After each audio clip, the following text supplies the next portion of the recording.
Moving on now, in another surgical strike along the Indo-Myanmar border, the Indian Armed Forces have killed 3 People's Liberation Army militants.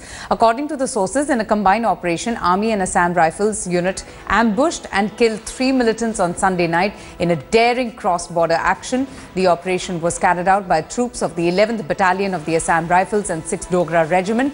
Now, this second surgical strike comes 3 months after 18 Indian soldiers were ambushed by the Northeast militant in Chandel district.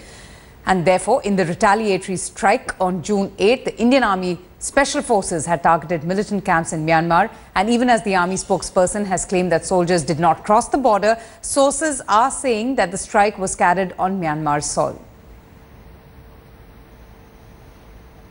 India Today's Jugal Purohit joins us for more on this. Jugal, what more do we know about, this second surgical strike carried out by the Indian Army?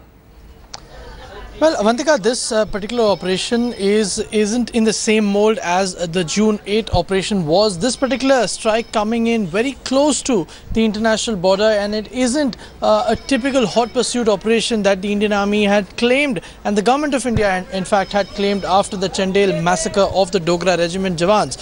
What we also understand, Avantika, it's important for our viewers to take a note of it, is that in the last 3 to 4 months, we've seen the NSA, Indian NSA going to Myanmar, the Myanmarese army chief coming to India.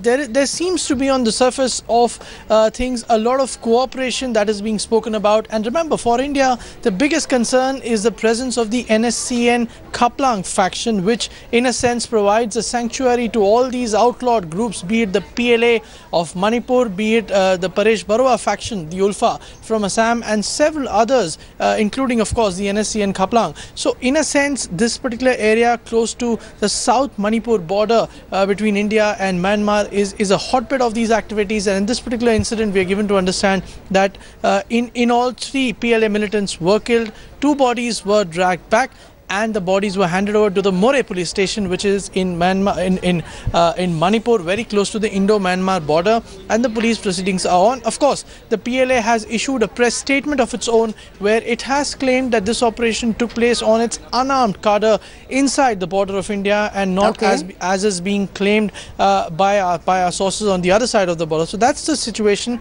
A lot of ambiguities, but this time around, the only difference we see is that unlike in the June 8th episode where the government of India went to town claiming that we had crossed the border and entered a sovereign territory, this time around there is no such official discourse at all. All right, Jugal, thanks so much for getting us the very latest.